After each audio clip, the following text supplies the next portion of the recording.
자, 저희 GBS 방송은 오늘 특별한 공간을 찾아왔습니다. 이렇게 많은 병이 보이는 것은 우리 전통주 샘플입니다. 여기는 한국전통주 연구소입니다. 박록담 선생님이 주재하시는 공간인데, 특별히 저희가 이 공간을 찾아오게 된 것은 술술톡톡이라는 우리 전통술을 가지고 이야기를 나누는 고정 프로를 만들기 위해서 이 공간을 찾아왔고, 오늘은 그 예고편입니다.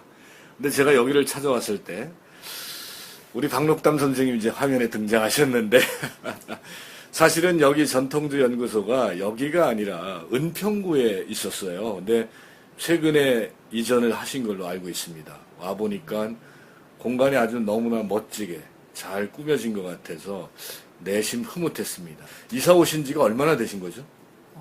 지금 석 달? 네, 그렇습니다. 석 달 되셨습니까? 네. 그럼 이쪽으로 이사 오시게 된 특별한 계기라도 있으셨던 건가요? 그 전에 한 15년 누렸던 터전이 재개발로 인해서 철수를 하게 됐어요. 부득이 옮기게 됐는데, 어차피 옮길 바에는, 안방을 좀 차지해보자. 그래서 사대문안, 특히 종로라고 하는, 특수한 지리적이나 역사적으로 한국의 종가 큰 집 뭐 이런 개념으로 저는 생각을 하고 이곳에 터전을 마련하게 됐습니다. 여기가 서촌이죠. 그렇죠. 서촌이고 네. 여기가 효자동인가요? 통일동인가요? 네, 효자동입니다. 효자동. 네. 쌍문터가 있는 예, 효자동. 예. 여기 서촌 일대가 조선조만 해도 문인들의 집성촌이었죠. 그렇죠. 예. 중인들이 많이 사는 중인들이. 터전. 예. 예. 뭐 유명한 분도 많이 있습니다. 네. 뭐 율곡 선생도 이 일대에서 또 공부를 한 경험도 있으시고, 네. 여기엔 또 충신 열사도 많이 나왔고, 예. 또 겸재 정선이 바로 위쪽에, 오긴도. 예, 오긴도에서. 정선이 경복고등학교. 네. 예, 거기가 아마 겸재 정선의 생가터였다라는 이런 얘기도 있고요. 저 와서 보니까 예. 너무 유명했던 인물들, 역사적인 터전들이 예. 다수예요. 깜짝 놀랐어요. 그러니까 사전조사 너무 못하고 그냥 온 거 아니냐, 그래서 편성하는 거 아니냐 하는 생각을 갖는데 오기는 참 잘 왔다, 그렇게 생각을 합니다. 여기가 어떻게 보면은 전통 문화의 보고다. 이 서촌 일대가. 그래서 요즘은 북촌보다도 서촌이 많이 뜬다는 얘기가 있거든요. 네. 그걸 읽고 오신 것 같아요. 저는 그 생각은 전혀 못했고요. 예. 단지 은평이라고 하는 곳보다는 종로가 한국, 특히 수도 서울의 중심이 아니냐, 정각, 큰 집의 그런 개념으로 생각을 했고, 술문화 역시도 우리 술, 전통주, 또 더 깊이 들어가자면은 가양주가 우리 술의 뿌리라고 한다면은 가양주 문화를 뿌렸던, 씨를 내 뿌렸던 사람으로서 입지적인 요건은 아무래도 본가로 가야 되겠다. 그런 내심 의도가 숨어 있죠. 그래요. 네. 그래서 이제 사대문 안으로 네네. 입성을 하셨다. 네. 드디어 입성을 하셨네요. 네. 가까이엔 청와대도 있고. 네.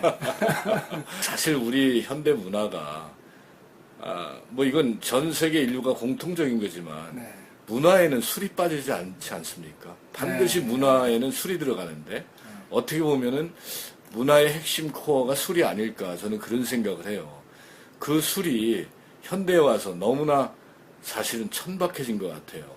음주 문화라는 게.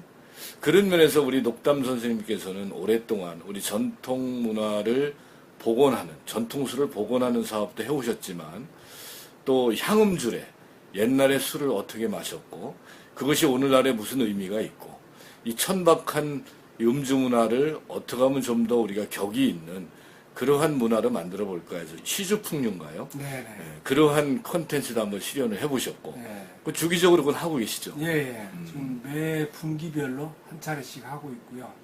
특히 이제 술안주에 대한 관심들이 있어서 술안주상, 그러니까 자기 술에 어울리는 술안주를 좀 계절별로 좀 다르게 해서 궁합을 좀 맞춰가는 노력. 이 노력은 과거에 우리 음주 문화가 꾸준하게 지속해왔던 문화입니다. 없었던 문화를 새로 만드는 게 아니고, 예. 과거에는 우리가 꼭 굳이 격식을 갖추기 위해서가 아니라 생활 문화로서 그것이 자리 잡았었는데, 격변기 거치고 서양의 외국 문화 들어오면서 우리 것에 대한 소중함을 잃어버리고 있다가, 와인 문화, 맥주 문화가 들어오면서 그 서양 문화에 대한 막연한 동경, 이런 것들이 우리 의식에 많이 깔리기 시작을 했단 말이죠. 그러다가 이제 일부 의식 있는 사람들 사이에서는 우리 것에 대한 관점이 바뀌기 시작을 한 거죠. 근데 너무나 빈약했던 거죠. 그래서 이제부터라도 누군가는 좀 씨앗을 뿌려야 되지 않겠느냐, 밭을 갈아야 되지 않겠느냐. 그래서 이제 특히 음주 문화와 관련해서 술도 좋아야 되겠고, 거기에 어울리는 음식도 궁합이 맞아야 되겠고, 가능하다면 그 음식을 담는 그릇도 우리 정서에 맞는 것이면 좋겠고, 그렇게 해서 정성 들여서 상차림까지 이루어진다고 하면은 그 술을 마시는 공간에서 주고받는 얘기, 여기에 문화가 곁들여지지 않고는 무엇보다도 술에 대한 인식이 바뀌지 않는다는 거죠. 지금처럼 우리가 조명이 핑핑 돌아가고 시끄러운 음악이 나와서 네. 상대방하고 술 마시는데 무슨 얘기를 나누는지도 모르고 그냥 스트레스나 푸르고, 이런 문화는 그동안 우리가 좋은 술을 경험하지 못했고 좋은 음식을 경험하지 못했고 또 술자리가 너저분하고 시끄럽고 침침하고 이런 공간이었다고 한다면 이걸 좀 과감하게 탈바꿈 시켜보자, 그런 노력, 시도의 연장선상이라고 봐야 되겠죠. 그래요. 네. 자, 소장님, 그러면 이 공간에서 네. 주로 이루어지는 컨텐츠가 어떤 건가요? 전통주를 빚는 양조법을 가르쳐주는 교육장으로 쓰고 계시는 건가요? 첫째는 가양주 문화를 활성화시켜보자는 거거든요. 가양주. 그러니까, 우리 음식이 이제 세계적으로 관심을 받고 있는데 그 음식이 놓인 자리에는 항상 술이 따라가요.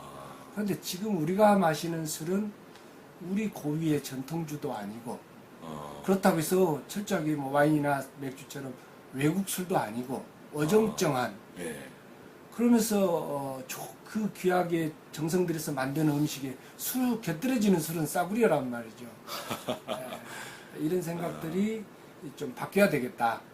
그런다고 한다면은 가장 가양주라야, 왜 자기가 생산한 농산물, 자기가 생산한 쌀을 가지고 술을 빚고 자기가 거둬들인 농산물로 안주를 만들고, 그래서 식사 때 곁들여서 소화도 돕고 영양 보충도 하고 이웃과 정담도 나누고, 무엇보다도 반주를 통해서 건강을 유지를 하고, 이런 문화가 우리 가양주 문화라고 보고요. 또 계절별로 명절이 닥치고 조상 제사라든가 천신이 자연 제사가 돌아오면은 그 정성 들였던 음식 바치고 나눠 먹는 이런 문화 아니에요. 그런 가양주 문화가 활성화되고 했을 때는 이웃 간의 소통도 잘 되고 사회가 좀 따뜻했고 인정이 넘쳤다는 그렇죠. 말이죠. 근데 지금 술집에 가서 술 마시는 것으로 바뀌면서 인정도 각박해졌고 여러 가지 사회 문제가 야기되고, 이런 것들이 지금 시점에서 누군가는 변화를 초래하고 시도하지 않으면 영원히 굳어져 버리는, 무엇보다도 우리 것에 대한 성찰이 없이 외국 문화만 추구하는 이런 성향은 결코 바람직하지 못했다. 이건 상류사회, 상류국가, 선진국가가 지향할 문화는 아니라는 거죠. 선진국가가 되지면은 선진국 국민으로서 그만한 소양이나 어떤 지적인 영역은 넓혀가야 되지 않겠느냐. 그것이 철저하게 자기부터 하는 것이라고 저는 생각을 합니다. 그래요. 그래서 그 가양주 문화를 되살려야겠다. 거기서 출발하고요. 그 문화의 이면에는 술을 어떻게 빚는지 기본적인 지식이라도 갖추고 방법이라도 터득하면 더 좋은 술이 생산되지 않을까. 그런 측면에서 실질적인 술 빚는 방법들을 좀 보급해주자 하는 거고요. 어떻게 하면은 좀 더 좋은, 좀 더 향이나 맛이 좋은, 그 다음에 건강에 해롭지 않은 그런 술들을 빚어 마시자고 하는 거죠. 그러니까 예를 들면 이런 것입니다. 제가 추구하는 방식은 술은 취하려고 마시는 건데 예. 이 취할 거리가 지나치게 많이 마심으로써 오히려 건강이 나빠지고 재산을 망치고 탕진하고 이런 사약도 있거든요. 예. 그런다고 한다면 즐기되 과음하지 않도록 할 수 있는 방법은 그건 양주 기술에 있습니다. 아, 그래요? 술을 적당히 즐기되 과음하지 않는 술을 빚는 방법. 이것이 제가 추구하는 컨셉의 교육 방식이고요. 거기에 적당히 취해서 적당히 기분 좋았을 때 소통도 좋아지고 더 확산되지고 사람 사이에 인간관계 좀 더 돈독해지지 않겠느냐, 그런 측면에서 교육 방식. 저는 또 그런 문화를 보급함과 동시에 저는 끊임없이 또 새로운 것을 추구를 해야 되고 예. 원형을 찾아야 되고 이런 과제를 안고 있습니다. 그것이 사라진, 맥이 끊어져 버린 술을 찾아서 그걸 복원해서 더 좋은 기술, 더 좋은 향이 있는 술이 있다고 한다면 그걸 다시 리와인딩해서 보급하고 이런 목적인 거죠. 그러니까 문화를 우리가 복원하고 계승하고 그리고 교육이 이루어지고 이런 것이 이 공간에서 이루어진다. 그렇죠. 이렇게 보는 거고, 들어오다 보니까 그 외국인을 상대로 한 막걸리 체험 프로그램이 있더라고요. 그럼 이 서촌일 때는 외국 관광객도 많이 오는데 그렇죠. 그 사람들도 여기 와서 막걸리 체험을, 우리 전통주를 빚는 것부터 해서 시음까지 그런 프로그램이 그렇죠. 마련되셨나 보죠. 이제 그 전에도 관광이, 특히 이제 일본인 관광객들 중심으로 정기적으로 그런 체험 프로그램을 운영을 했었는데 여기에는 일본인만이 아닌 중국인을 비롯해서 태국까지 불특정 다수의 관광객들이 상당히 많다는 거죠. 그래서 이들 관광객들로 하여금 한국 술, 그동안 경험해보지 못했던 한국 술에 대한 새로운 인식을 좀 갖게 만들어야 되겠다. 그것이 직접 술 빚을 재료도 만져보고 또 자기가 빚은 술을 또 걸러서 그 자리 현장에서 시험도 해보고 거기서 오는 느낌 반향은 그냥 막연하게 마트나 백화점에서 사서 마셨던 술하고는 다른 개념이라는 거죠. 그렇겠네요. 무엇보다도 이 프로그램을 통해서 제가 외국인들한테 알리고자 하는 것은 한국 문화의 진정성을 제대로 전달해 주는 것이 중요하다는 거죠. 술을 몇 병 더 팔고 많은 사람들이 우리 술을 경험하고 하는 것도 좋지만은 잘못된 정보가 전달됐을 때는 오히려 그 후에 반응의 역풍은 더 안 좋을 수도 있다. 제대로 알려주고 제대로 얘기하자. 그러니까 서촌에 오신 이유는 사대문안에 입성도 하셨지만 우리 전통문화의 센터로 들어왔는데 그러다 보니까 외국인 관광객들도 여기를 많이 오기 때문에 그 사람들이 접근성을 좋게 하는 그런 나름대로 목적도 생각을 하신 거죠.